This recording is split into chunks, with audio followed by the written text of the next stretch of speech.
The office was empty as I shuffled through the paperwork on my desk, the hum of the fluorescent lights above the only sound breaking the silence. It had been a long day, and I was looking forward to heading home. I was about to shut down my computer when a new notification pinged on my screen. It was an alert from a cloud storage service I rarely used. Curiosity got the better of me, and I clicked on the notification. The file labeled Photos caught my eye. I hesitated before opening it, but my gut told me I needed to see what was inside. As the images loaded, my heart sank. There they were, photos of Emily, my wife, in various intimate settings with a man I immediately recognized as Todd. Todd Benson, the celebrity chef. I leaned back in my chair, feeling as though the ground had shifted beneath me. My mind raced. This couldn't be happening. Emily had always been so careful, so perfect. I scrolled through the images, each one more incriminating than the last. They were clearly taken in private settings, bedrooms, hotel rooms, each snapshot a dagger to my heart. I shook my head, trying to clear the confusion.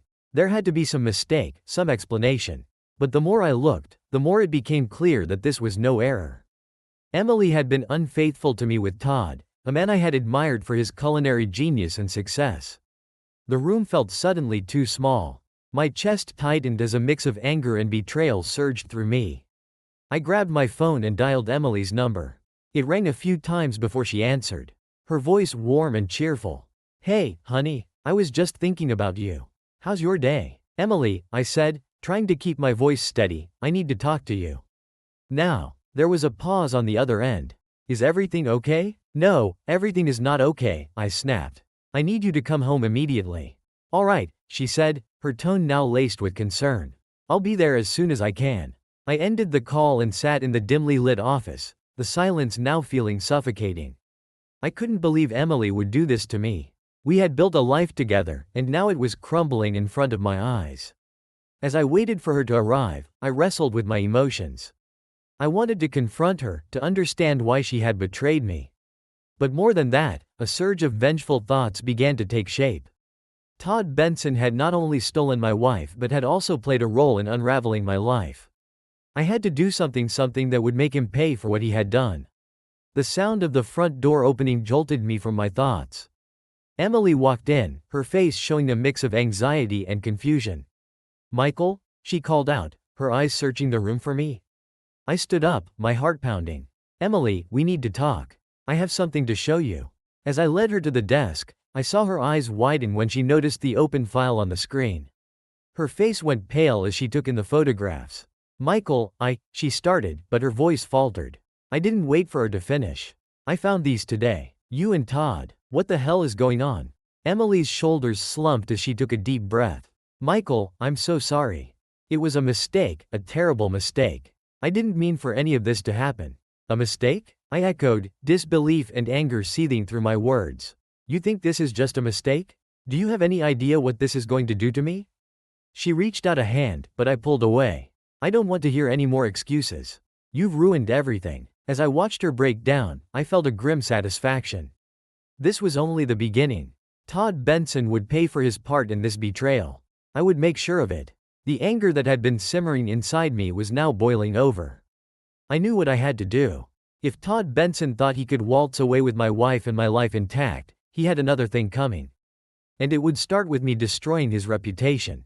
The night was still, with only the occasional rustle of leaves outside my window breaking the silence.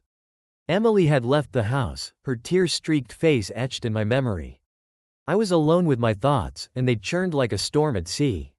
I paced the floor, feeling the weight of betrayal heavy on my shoulders. My mind was already racing through the next steps.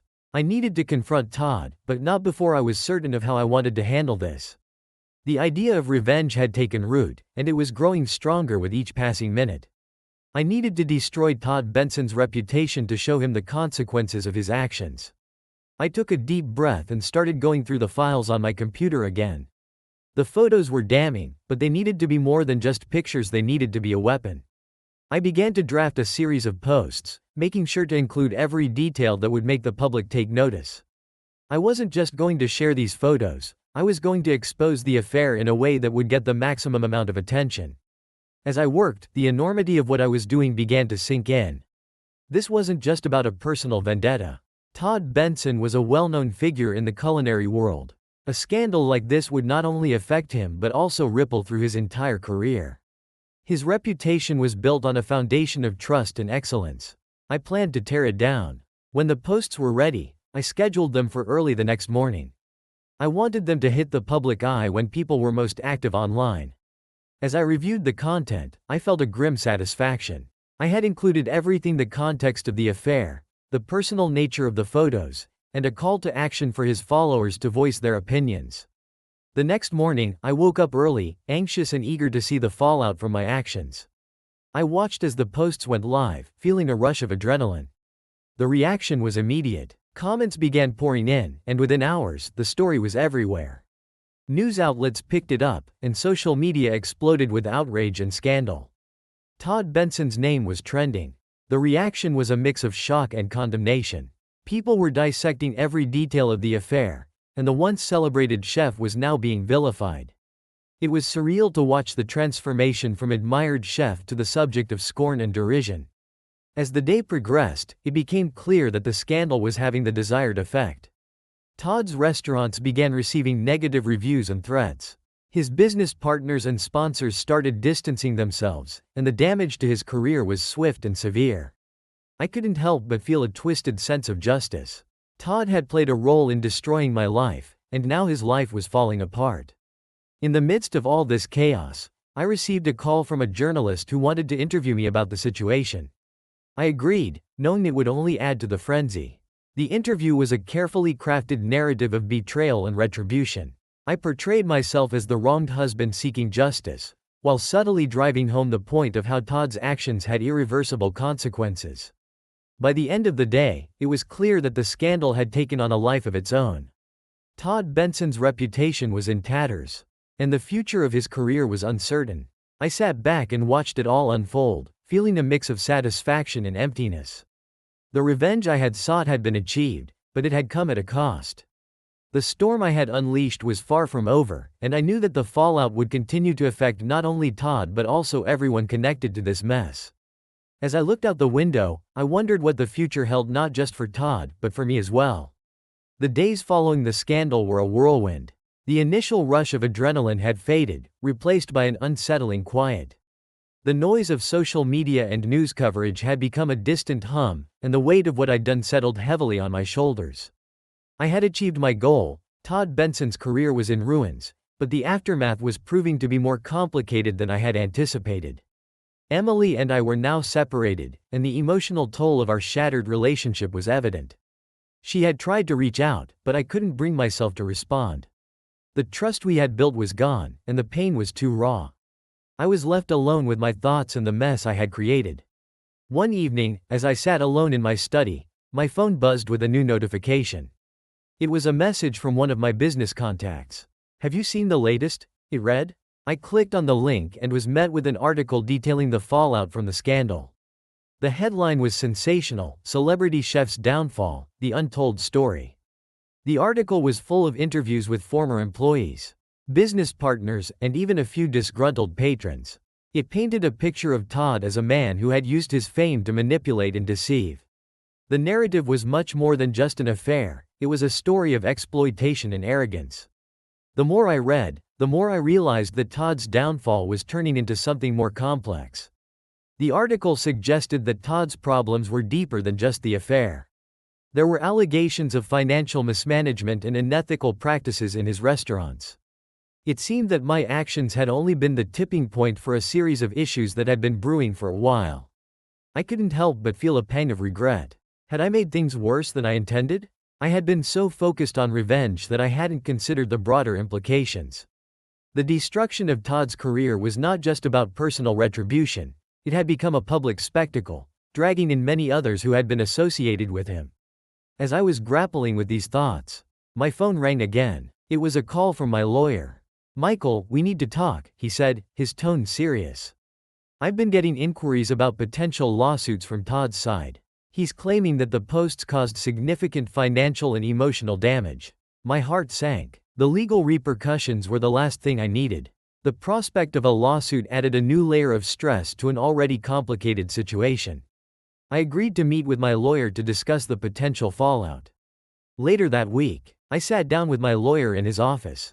He laid out the potential risks. Todd's legal team was preparing to argue that the posts were defamatory and had caused irreparable harm to his career and personal life. We need to be prepared, my lawyer advised. This could turn into a lengthy and costly legal battle. The idea of facing a lawsuit was daunting. The emotional and financial strain was already taking a toll, and the possibility of a drawn-out legal fight seemed overwhelming. I had to consider my next steps carefully. As if things weren't complicated enough, Emily reached out again, this time through a mutual friend. She wanted to meet and talk. Reluctantly, I agreed. We arranged to meet at a quiet cafe, away from the chaos that had surrounded us. When I saw Emily, her face was haggard and weary. She had clearly been through a lot since we last spoke. She started to speak, her voice trembling. "Michael, I understand why you did what you did, but the fallout has been worse than I ever imagined. I never meant for any of this to happen." I listened as she continued, her words a mix of apology and explanation. She spoke of her own regrets and how the affair had spiraled out of control. "I never wanted things to end like this. I've lost everything because of my mistakes, and I don't know how to fix it." Her words hit me hard. Despite everything, I still cared about her. The pain of betrayal was raw, but seeing her suffer made me question whether revenge had been worth the cost. The meeting didn't resolve anything, but it was a step toward coming to terms with the mess we were in. As I left the cafe, I felt a sense of unease. The situation was far from resolved, and the consequences of my actions were far-reaching. Todd's career was in tatters, and now I had to navigate the potential legal fallout. The path ahead was uncertain, and I knew I had to find a way to move forward not just for myself, but for everyone affected by this upheaval. The days turned into weeks, and the relentless pressure from the media and the looming threat of legal action began to wear me down. My once orderly life had become a whirlwind of chaos, and the personal cost of my actions was becoming increasingly apparent. The satisfaction I had initially felt from exposing Todd Benson's affair had long since dissipated, replaced by a gnawing sense of regret and confusion. My business, which had always been a source of pride and stability, was now suffering. The scandal had cast a shadow over my professional life, with clients and partners wary of being associated with someone who had been involved in such a high-profile dispute. Meetings that once felt routine now felt like battles, and I struggled to maintain my focus and composure. One evening, I found myself alone in the house, the silence almost unbearable. I had been avoiding my usual routines, spending most of my time at the office or in quiet contemplation. My thoughts kept drifting back to Emily and the life we had shared. Despite everything, I missed her. Our arguments and betrayals seemed distant compared to the emptiness I felt now. The phone rang, interrupting my reverie. It was my lawyer again. "Michael, I have an update," he said, his tone neutral but serious. "Todd's legal team is pushing hard. They're claiming significant damages, and they've subpoenaed documents related to your social media activity." My stomach churned. The prospect of a legal battle was becoming more real. I had hoped that Todd would eventually fade from the spotlight, but his response only fueled the fire. "What does this mean for us?"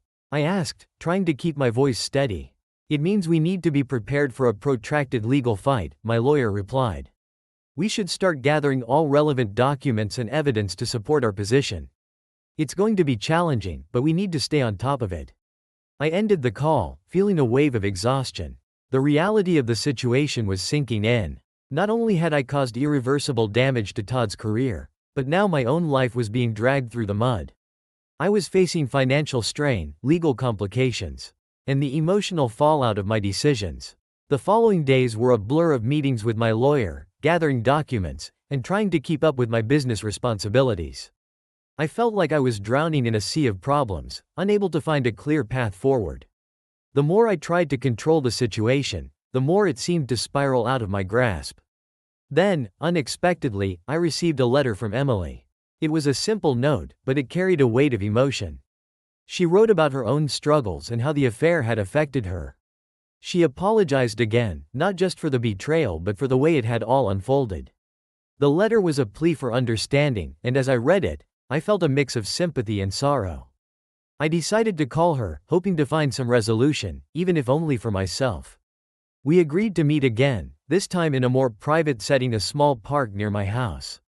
As we sat on a bench, the sun setting in the distance, Emily spoke candidly about her regrets and how the affair had led to a cascade of personal failures. "I never realized how far-reaching the consequences would be," she said, her voice heavy with emotion. "It wasn't just about us anymore. It affected so many lives." I nodded, understanding her pain but still feeling the sting of betrayal. "I know," I said. "I've been dealing with my own fallout, and it's been overwhelming. I never wanted it to end like this." Our conversation was difficult but cathartic. We talked about the future, about what we both wanted moving forward. Emily spoke of seeking therapy and trying to rebuild her life, while I admitted that I needed to focus on fixing my own mistakes and moving past the damage. As we parted ways, I felt a sense of closure, though it was far from complete. The personal cost of the scandal was evident in the strained relationships, the legal battles, and the emotional scars. But at least now, there was a glimmer of hope, a possibility of finding a way forward, even if it meant facing the consequences of my actions head-on. The path ahead was still uncertain, but I knew that the journey to repair and redemption had just begun. One afternoon, I found myself sitting in my office, staring at the piles of paperwork and legal documents scattered across my desk. The once familiar comfort of my workspace now felt oppressive, a constant reminder of the mess I had created. My business was struggling, and clients were hesitant to engage with me, fearing association with the controversy. It was a harsh reality, but one I had to face. In an attempt to regain some semblance of control, I started focusing on my work with renewed determination. I began implementing changes to address the concerns of my clients and rebuild trust. It was a slow and painstaking process, but I knew it was necessary. I scheduled meetings with key clients, reassured them of my commitment to ethical practices, and worked hard to demonstrate that I was more than the scandal that had overshadowed my reputation. As I worked to restore my professional standing, I also sought ways to address the personal toll the scandal had taken on me. I began attending therapy sessions, hoping to make sense of the emotional turmoil and find a path to healing. The sessions were challenging, forcing me to confront my actions and their consequences. I realized that while I had sought revenge and retribution, I had also neglected my own well-being in the process. One evening, after a particularly intense therapy session, I decided to take a walk in the park. The cool evening air was a welcome relief, and as I strolled along the familiar paths, I found myself reflecting on the events that had unfolded. I thought about Emily, Todd, and the impact my decisions had had on all of us. The park was peaceful, a stark contrast to the chaos of the past few months. I saw families enjoying their time together, children playing, and couples walking hand in hand. It struck me how normal life continued despite the upheaval I had experienced. I longed for a return to that sense of normalcy, but I knew it would take time and effort. My thoughts were interrupted by a familiar face, one of my former business partners, who had been avoiding me during the height of the scandal. He approached with a hesitant smile. "Michael," he said, "I've been meaning to reach out. I wanted to talk about how we can move forward." The conversation was awkward but genuine. My former partner expressed his concern about the impact the scandal had on the business and offered to help in rebuilding our professional relationships. It was a small but significant step toward repairing the damage. We agreed to collaborate on strategies to restore our business's reputation and regain client trust. As I left the park, I felt a glimmer of hope. The road to recovery was still long and fraught with challenges, but I was beginning to see the possibility of moving past the scandal. The process of rebuilding my life was far from over, but I was committed to making amends and finding a way forward. In the weeks that followed, I continued to focus on my work, therapy, and personal growth. I reached out to others who had been affected by the scandal, including some of Todd's former colleagues and employees, to offer support and address any concerns they had. I wanted to take responsibility for my actions and make things right where I could. Despite the ongoing legal battle and the residual fallout, I began to feel a sense of progress. The path to redemption was complex, but I was determined to navigate it with integrity. I understood that repairing the damage I had caused would take time, but each step forward was a step toward reclaiming my life and moving beyond the shadow of the scandal. The journey was far from complete, but with each passing day, I felt more prepared to face the challenges ahead and work toward a future where I could find peace and rebuild both my personal and professional life. As the months rolled by, the initial storm of the scandal had settled into a more manageable drizzle. The legal proceedings were ongoing, but the immediate crisis had passed. I had spent countless hours working to rebuild my reputation and stabilize my business, but the process was slow and arduous. The damage was deep, but the steps I was taking began to show signs of progress. One crisp autumn morning, I decided to take a break from the office and visit a small, cozy cafe that had recently opened in my neighborhood. It was a place I had heard good things about and thought might offer a pleasant change of scenery. As I walked in, the aroma of freshly brewed coffee and baked goods filled the air. The cafe had a warm, inviting atmosphere, and I found a seat by the window. I ordered a coffee and settled in with my laptop, intending to catch up on some work. As I was typing away, the door to the cafe opened, and in walked a familiar face. It was Todd Benson. He looked different, worn down, but still recognizable. He hesitated for a moment as he scanned the room before approaching the counter. My heart skipped a beat. The last time I had seen him, he was in the thick of the scandal, and now here he was, just a few feet away. I debated whether to acknowledge him or simply ignore the encounter. But as he turned and glanced in my direction, our eyes met. Todd took a deep breath and walked over to my table. "Michael," he said, his voice hesitant. "Do you mind if I sit?" I was taken aback but gestured for him to take a seat. "Sure," I replied, trying to keep my tone neutral. He sat down and looked at me with a mix of weariness and resignation. "I've been trying to avoid places where I might run into you, but it seems I've managed to end up here." I wanted to talk. I nodded, feeling a strange mix of curiosity and apprehension. "What do you want to talk about?" Todd took a sip of his coffee and seemed to gather his thoughts. "I know this is awkward, but I wanted to apologize. I've been through a lot, and I'm sure you have too. The fallout from the scandal has been devastating." I didn't respond immediately. The apology felt both necessary and insufficient. "It has been a difficult time," I finally said. "I didn't expect to see you here." Todd nodded, understanding the complexity of the situation. "I'm trying to rebuild my life. Just like you are. I've lost a lot, and I'm working on making amends. I know I can't undo what's happened, but I wanted to extend my apologies and perhaps find a way to move forward." His words were sincere, and I could see the struggle in his eyes. It was clear that the scandal had affected him deeply, and part of me felt a sense of empathy. "I appreciate your apology," I said. "It's been a tough road, and it's not over yet." We continued talking, discussing the aftermath of the scandal and our individual struggles. Todd shared his efforts to repair his career and address the damage caused by his actions. It was clear that he was genuinely trying to make amends and move forward. Our conversation was honest and raw, a stark contrast to the animosity that had defined our previous interactions. As we parted ways, I felt a sense of closure. Meeting Todd again, despite the bitterness of the past, allowed me to see the human side of the situation. It was a reminder that we were all flawed, and that healing required acknowledging those flaws and working through them. One evening, as I sat in my office reflecting on the past months, I felt a renewed sense of hope. The road ahead was still uncertain, but I was beginning to see the possibility of a new beginning. I had learned valuable lessons through the ordeal about forgiveness, responsibility, and the importance of moving forward. I was determined to take those lessons to heart and build a future that was not defined by the mistakes of the past. The journey was far from over, but with each step, I was working toward a new chapter, one that would allow me to find redemption, rebuild my life, and embrace the possibilities that lay ahead. With each passing month, the chaos of the scandal began to settle into a new routine. My life had become a balancing act of managing the fallout while trying to rebuild what had been lost.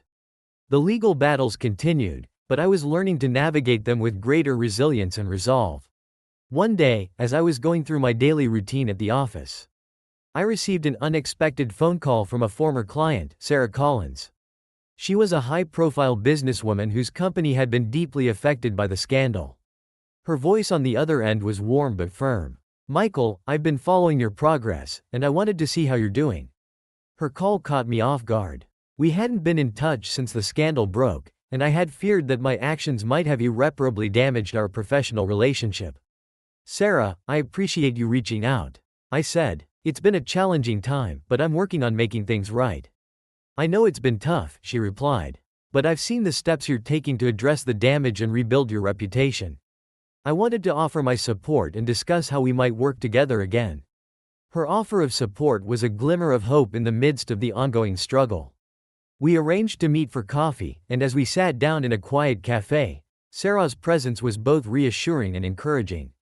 She spoke candidly about her own experiences with crisis management and offered practical advice on how to regain trust and credibility.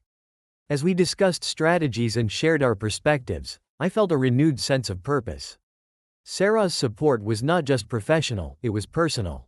Her belief in my ability to overcome the challenges and rebuild my business gave me a much-needed boost. In the weeks that followed, I implemented many of the suggestions Sarah had offered.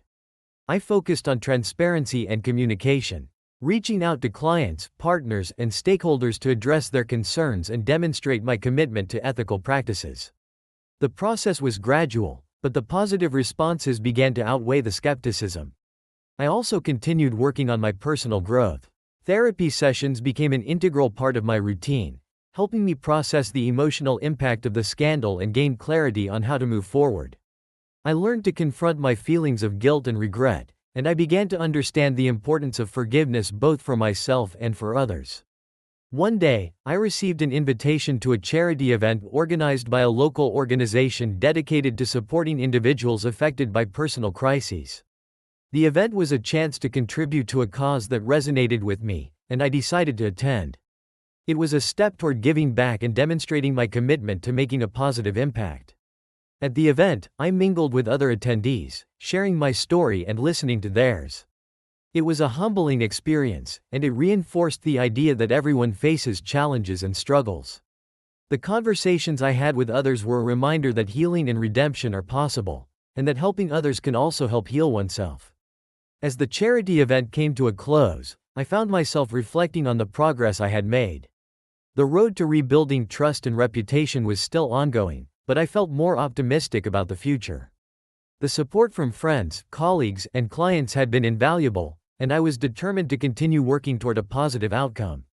In the end, the journey had taught me profound lessons about resilience, responsibility, and the power of forgiveness. I knew that the challenges were far from over, but with each step forward, I was creating a new chapter in my life, one defined by growth, integrity, and a renewed sense of purpose. The road ahead was still long, but I was ready to face it with the determination to rebuild and embrace the opportunities that lay ahead. As the weeks continued to unfold, the fallout from the scandal began to diminish. And I found myself in a more stable place both professionally and personally. The legal battles were ongoing, but the immediate impact had lessened, allowing me to focus on other aspects of my life. One area that remained unresolved was the strained relationship with my family. I had been so consumed by the scandal and its repercussions that I had neglected my personal connections, including those with my own family. One crisp winter evening, as the first snowflakes began to fall, I decided it was time to reach out to my family. The distance that had grown between us felt like an additional burden I could no longer ignore. I picked up the phone and called my sister, Jennifer. We hadn't spoken in months, and I knew that reconnecting would be difficult. Jennifer answered the phone with a hesitant but warm tone. "Michael, it's been a while. How are you?" Her voice was a bittersweet reminder of the bond we once shared. "Hi, Jen. I've been better. I wanted to reach out and see how you're doing. I know things have been strained. And I'm sorry for not staying in touch." There was a pause on the other end of the line before Jennifer spoke again. "It's been tough for all of us. We've been worried about you. I'm glad you called." We talked for a while, catching up on each other's lives and sharing our respective struggles. Jennifer's support and understanding were a welcome relief, and our conversation helped bridge the gap that had formed between us. We agreed to meet in person to discuss things further and rebuild our relationship. A few days later, I drove to my family's home, the familiar landscape of my childhood bringing back a flood of memories. As I approached the house, I felt a mix of anticipation and nervousness. The snow-covered yard and the warm glow of the lights through the windows created a nostalgic atmosphere. When I walked through the door, my parents and Jennifer greeted me with open arms. The reunion was emotional but healing. We spent the evening reminiscing, sharing stories, and catching up on the events of the past months. It was clear that the strain of the scandal had affected everyone, but being together allowed us to reconnect and support one another. During dinner, I opened up about the challenges I had faced and the lessons I had learned. My family listened with empathy, and their support was a reminder of the importance of family bonds. The evening was a turning point, helping me realize that despite the difficulties, the love and support of family were crucial to moving forward. As I drove home that night, I felt a renewed sense of hope and connection. Rebuilding my relationship with my family was an important step in healing from the turmoil of the scandal. Their support and understanding gave me the strength to continue working on my personal and professional growth. In the following weeks, I made a concerted effort to stay in touch with my family and strengthen our relationship. We spent more time together, shared our experiences, and supported each other through the ongoing challenges. It was a gradual process, but each interaction helped to mend the rift that had formed during the height of the scandal. Reconnecting with my family not only provided emotional support but also helped me gain perspective on the larger picture. The scandal, while devastating, had also been a catalyst for personal growth and change. It had forced me to confront my actions, address the impact on others, and seek redemption. As the new year approached, I reflected on the journey I had undertaken. The road to recovery had been long and difficult, but I had made significant progress. Rebuilding my business, mending personal relationships, and working through the legal battles had all been part of the process. I was ready to embrace the future with a renewed sense of purpose and resilience. The challenges had been profound, but they had also taught me valuable lessons about forgiveness, responsibility, and the importance of connection. With each step forward, I was creating a new chapter in my life. One defined by growth, integrity, and the support of those who mattered most. The path ahead was still uncertain, but I was prepared to face it with the knowledge that I had the strength to overcome the obstacles and the support of my family to guide me along the way. The calendar seemed to mock me with each passing day as the date for the court proceedings approached. The legal battles surrounding the scandal had loomed over me for months, and the anticipation of facing Todd Benson in court was both daunting and unsettling. It wasn't just about the legal ramifications, it was about confronting the reality of my actions and their consequences. As the day drew near, I spent countless hours preparing with my legal team. The evidence, testimonies, and arguments had been meticulously organized. Despite the preparation, the weight of the situation felt immense. I knew that the outcome of the trial could significantly impact my future, both personally and professionally. On the morning of the trial, I arrived at the courthouse early. The building, with its imposing facade and the hustle of people moving in and out, felt overwhelming. I took a deep breath and reminded myself that this was a necessary step in the journey toward closure and resolution. Entering the courtroom, I was struck by the formal atmosphere. The judge's bench, the jury box, and the rows of seats filled with onlookers created a setting that was both intimidating and serious. I took my place at the defense table, and my lawyer began reviewing the final details of our strategy. Todd Benson arrived shortly after, accompanied by his legal team. He looked composed but distant, his demeanor suggesting the toll the ordeal had taken on him. As we exchanged glances, I felt a mixture of regret and determination. This was the moment to face the consequences and, hopefully, find a path to resolution. The trial began, and the proceedings were both intense and methodical. The opening statements laid out the arguments from both sides, with Todd's team accusing me of causing significant harm through the publication of personal photos and defamatory statements. They presented their case with a focus on the emotional and financial damage Todd had suffered. When it was my turn to present my side, I felt a rush of nervous energy. My lawyer made a compelling argument, highlighting the context of the situation and the motivations behind my actions. We acknowledged the impact on Todd but also emphasized the personal betrayal and the emotional turmoil that had driven my decisions. As the trial progressed, testimonies from various witnesses painted a picture of the broader impact of the scandal. Former colleagues of Todd, clients, and even some of the media representatives provided their perspectives. Each testimony added layers to the complex web of events and consequences. During a recess, I found myself sitting alone in the courthouse hallway, grappling with the reality of the situation. The trial was more than a legal battle, it was a confrontation with the choices I had made and the people affected by them. The weight of it all was overwhelming, and I had to remind myself of the importance of facing the truth and seeking resolution. When it was time for closing arguments, both sides presented their final points. Todd's team stressed the need for accountability and compensation for the damage caused, while my lawyer argued for a more nuanced view of the situation, considering the emotional and personal aspects. The judge adjourned the court for deliberation, and we were left to wait for the verdict. The uncertainty was palpable, and the sense of anticipation was almost unbearable. I took solace in the fact that, regardless of the outcome, I had faced the situation head-on and addressed the consequences of my actions. The next day, the courtroom was filled with a tense silence as the judge prepared to deliver the verdict. I could feel my heart pounding as the judge spoke, outlining the decision and the rationale behind it. The ruling was a mixed outcome. I was held accountable for the harm caused but was also recognized for the steps I had taken toward restitution and personal growth. The verdict was a turning point, but it was not the end. The legal battle had been a significant chapter, but the real work lay ahead in addressing the fallout and continuing the process of rebuilding. I felt a mixture of relief and apprehension as I left the courthouse. In the days following the trial, I focused on implementing the court's decision and continuing my efforts to make amends. The legal resolution was an important step, but it was only part of the journey toward healing and moving forward. As I reflected on the trial, I realized that the experience had forced me to confront the full extent of my actions and their impact. It was a sobering reminder of the importance of responsibility, accountability, and the need to seek redemption. With the trial behind me, I looked forward to the future with a renewed sense of purpose. The road ahead was still challenging, but I was committed to continuing the process of rebuilding my life and making amends for the past. The lessons learned and the support received were guiding me toward a new chapter, one defined by growth, integrity, and the determination to embrace the opportunities that lay ahead. It was a place dedicated to offering support and resources for individuals going through personal crises.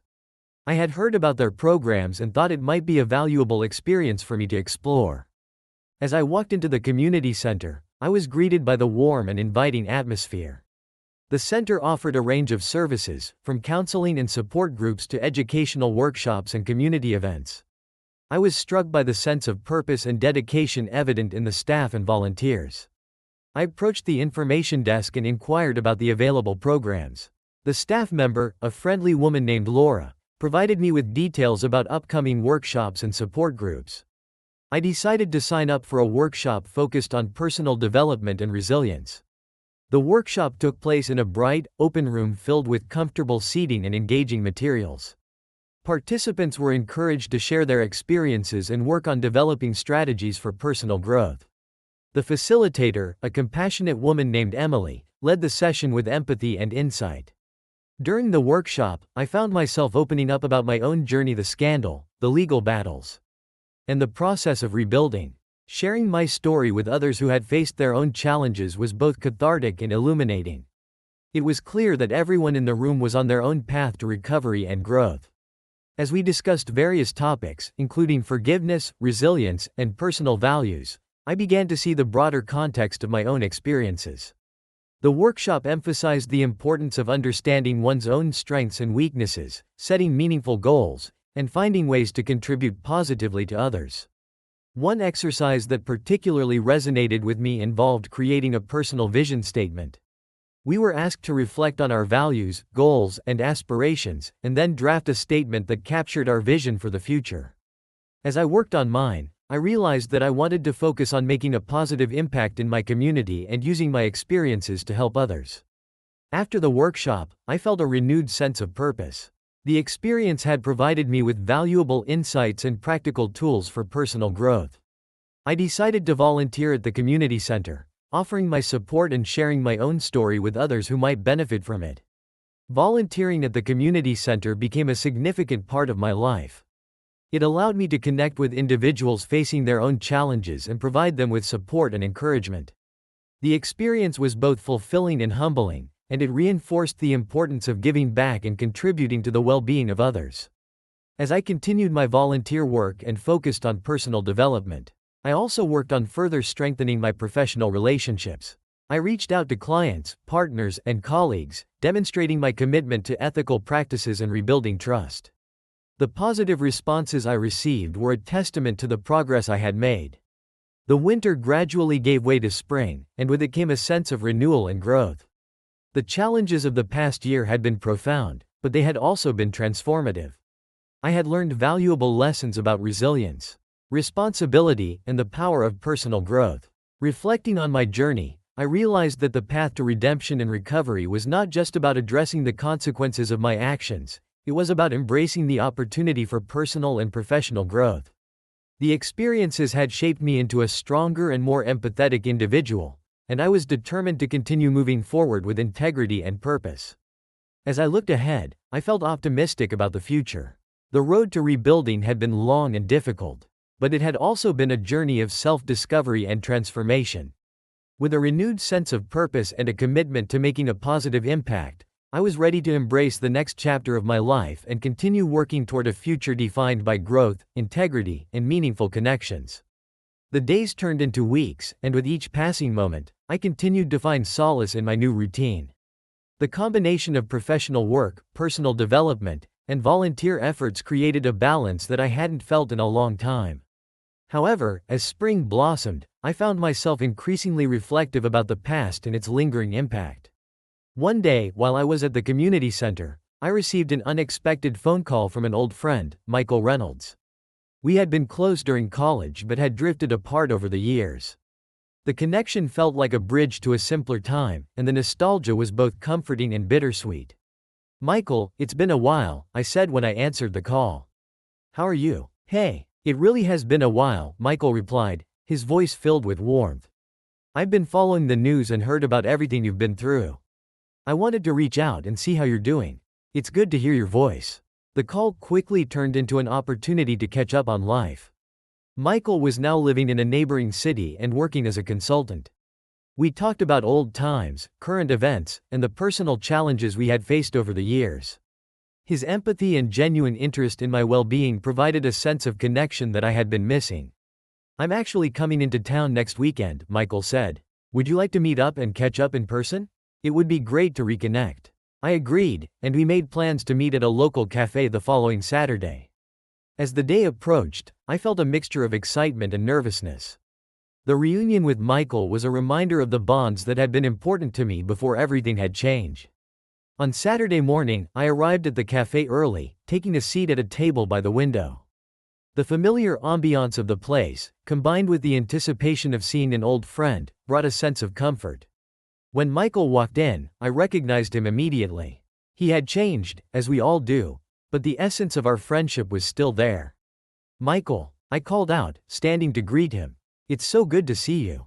We hugged, and the warmth of the reunion was a welcome reprieve from the challenges of the past months. We ordered coffee and settled into conversation, reminiscing about our college days and sharing stories of our lives since then. As we talked, I found myself opening up about the recent turmoil and the journey of rebuilding. Michael listened attentively, offering support and understanding. His perspective was refreshing and his non-judgmental approach allowed me to express my feelings honestly. "I can't believe how much has happened," Michael said. "It sounds like you've been through a lot, but it's clear that you're working hard to make things right. I'm really impressed by your resilience." Our conversation continued late into the afternoon, covering a wide range of topics. Michael's insights and support were incredibly validating, and I found that talking with him was both cathartic and motivating. It was as if reconnecting with him had provided a new perspective on the challenges I faced and the progress I had made. Before we parted ways, Michael suggested we stay in touch more regularly. "I'd like to be a part of your journey moving forward," he said.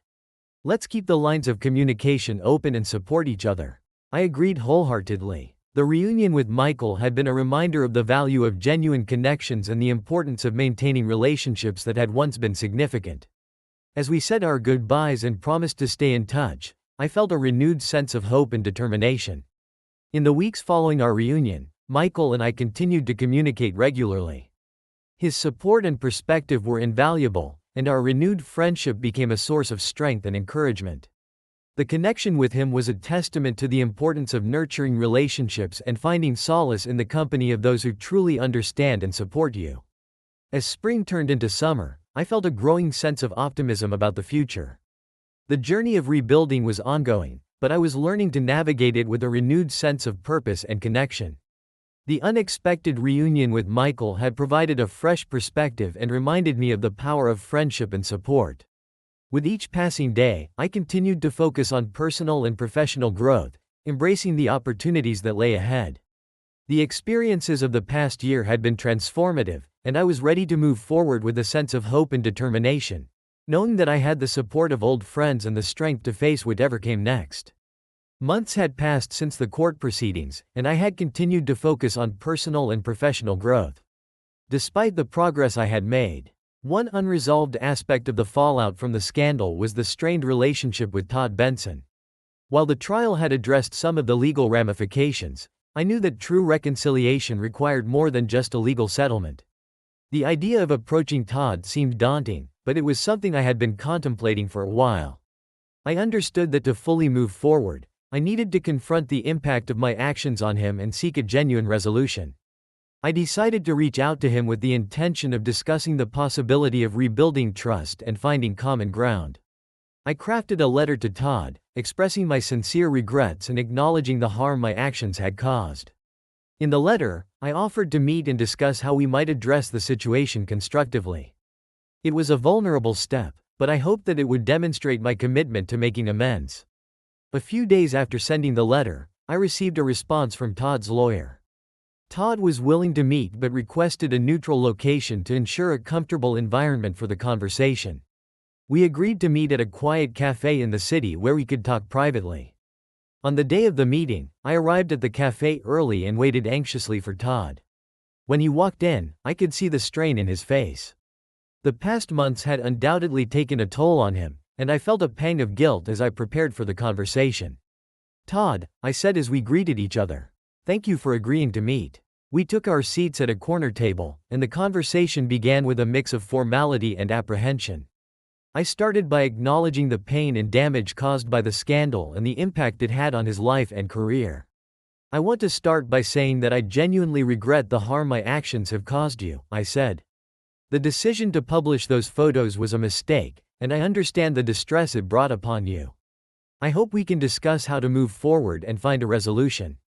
Todd listened attentively, his expression a mix of guardedness and curiosity. "I appreciate your acknowledgement," he replied. "It's been a difficult time for me, both personally and professionally. I've had to rebuild my reputation and work hard to regain the trust of my clients and colleagues." As we continued the conversation, I offered to assist Todd in any way I could to help him recover from the damage. I suggested potential avenues for collaboration or support, such as participating in charity events or public speaking engagements to raise awareness about the issues we had faced. Todd seemed receptive to the idea. The campaign aimed to foster understanding and promote positive change. As we parted ways, I felt a sense of relief and accomplishment. The meeting with Todd had been a significant step toward reconciling the impact of my actions and finding a way to move forward constructively. While there was still work to be done, the conversation had opened the door to potential healing and collaboration.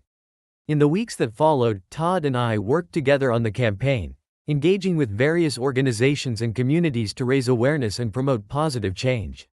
The process was collaborative and allowed us to focus on the broader impact of our experiences, rather than dwelling solely on past grievances. The campaign gained traction and received positive feedback, helping to rebuild some of the trust that had been lost. Working with Todd was a reminder of the importance of addressing issues openly and finding ways to make amends.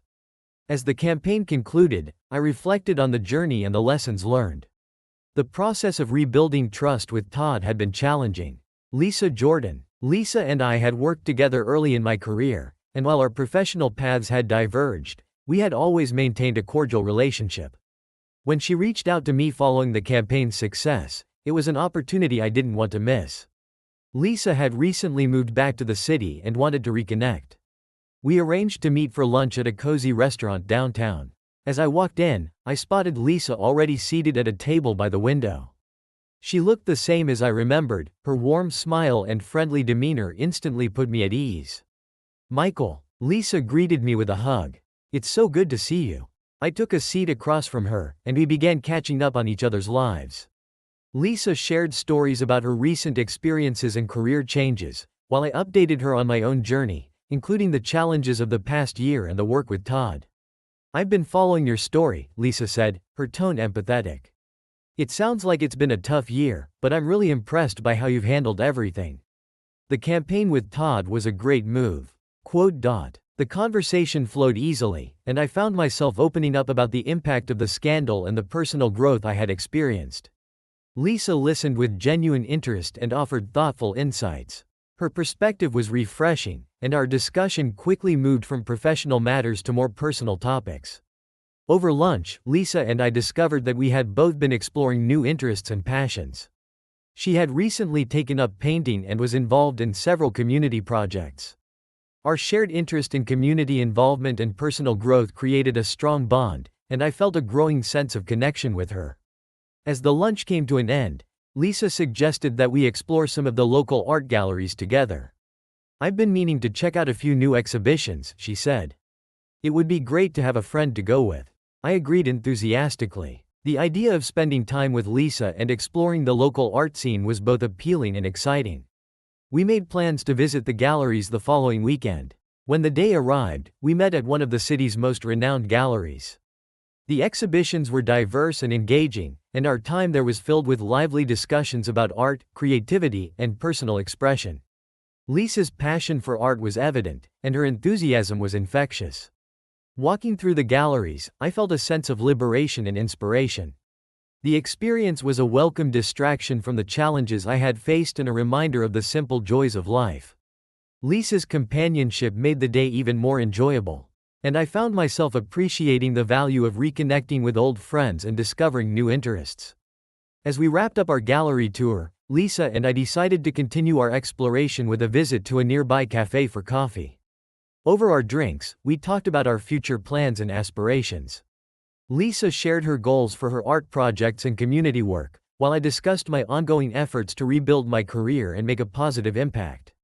Our conversation naturally shifted to the theme of personal growth and resilience. Lisa's experiences and insights provided valuable perspective, and her support was a reminder of the importance of having friends who understand and encourage your journey. The friendship that developed between Lisa and me became a source of strength and inspiration. Our shared interests and mutual support enriched both of our lives and provided a sense of connection that had been missing. Lisa's presence was a reminder that, even in the midst of challenges, positive relationships and personal growth could lead to unexpected and fulfilling experiences. As summer transitioned into fall, I continued to nurture my friendship with Lisa while maintaining my focus on personal and professional development. The journey of rebuilding was ongoing, but the support of friends and the exploration of new passions made the process more rewarding. Reflecting on the past year, I realized that the experiences, challenges, and unexpected friendships had all contributed to my growth. The journey had taught me valuable lessons about resilience, connection, and the importance of embracing new opportunities. With a renewed sense of purpose and a strong support network, I looked forward to the future with optimism. The road ahead was still uncertain, but I was ready to face it with the knowledge that I had the strength, support, and determination to embrace whatever came next. The fall brought with it a crisp change in the air, along with a new challenge that I hadn't anticipated.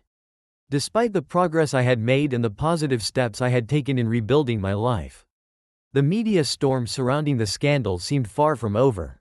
A new wave of attention hit as a popular news outlet decided to revisit the story, reigniting old controversies and stirring up fresh speculation.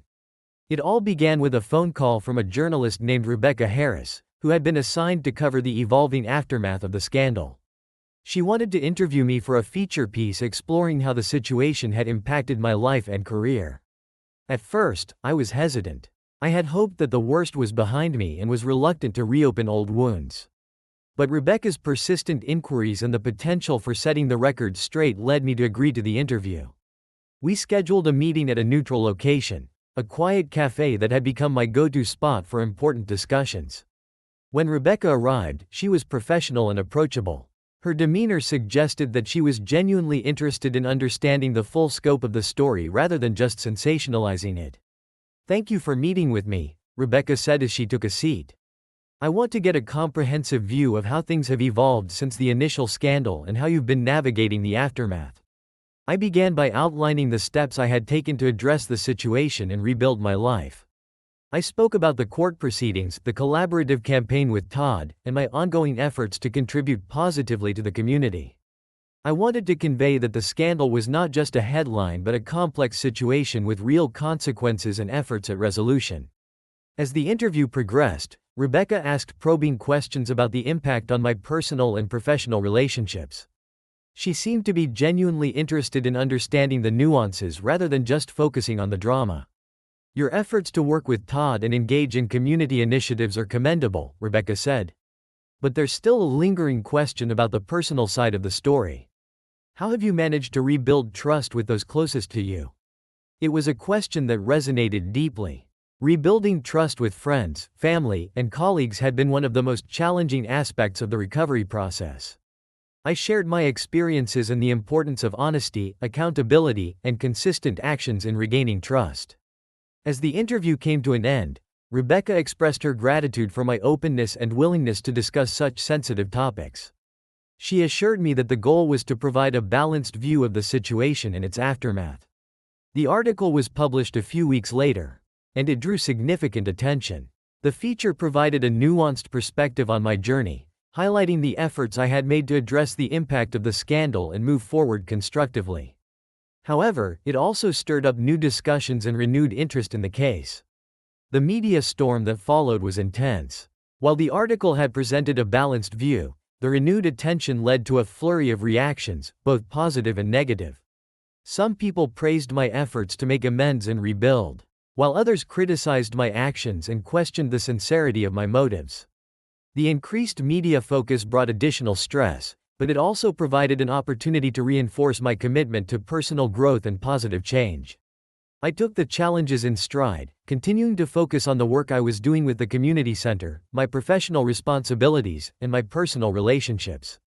In the midst of the media frenzy, I received an outpouring of support from friends, colleagues, and even some strangers who had been touched by the article. Their encouragement was a reminder that, despite the ongoing scrutiny, there were people who recognized and appreciated the efforts I had made to address the situation and move forward. The experience taught me the importance of staying true to oneself amid external pressures and maintaining focus on long-term goals. The media storm, while challenging, was also a reminder of the resilience and determination required to navigate the aftermath of a public scandal. As the fall turned into winter, the media attention gradually subsided. The renewed focus on the story had brought its own set of challenges, but it had also provided an opportunity to reaffirm my commitment to personal and professional integrity. I continued to work on my goals, support the community, and nurture the relationships that mattered most. Reflecting on the journey, I realized that the media storm had been a test of resilience and character. It had forced me to confront the complexities of public scrutiny and personal growth. With the storm behind me, I looked forward to the future with a renewed sense of purpose and a deeper understanding of the importance of staying grounded and focused on what truly mattered. Winter had arrived, bringing with it a sense of closure and new beginnings. The media frenzy had calmed, and the focus had shifted away from the scandal. I found myself settling into a new rhythm, embracing the changes that had come with the past year and looking forward to the future. The end of the year was a natural time for reflection, and I took the opportunity to evaluate the progress I had made and the lessons I had learned. The challenges of the past months had been profound, but they had also led to significant personal growth and a re-evaluation of my priorities. One of the most meaningful changes in my life had been the deepening of my relationships. The support from friends like Lisa, the successful collaboration with Todd, and the renewed connections with family and colleagues had all contributed to a sense of stability and fulfillment. The friendships I had nurtured and the new bonds I had formed were invaluable sources of strength and encouragement. As the year came to a close, I decided to host a small gathering to celebrate the progress I had made and to express my gratitude to those who had supported me throughout the journey. I invited a select group of friends, family, and colleagues who had been instrumental in helping me navigate the challenges and rebuild my life.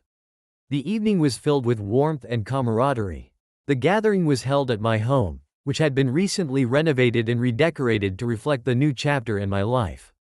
The atmosphere was relaxed and festive, with a mix of good food, lively conversation, and heartfelt toasts. During the evening, I took a moment to address the guests.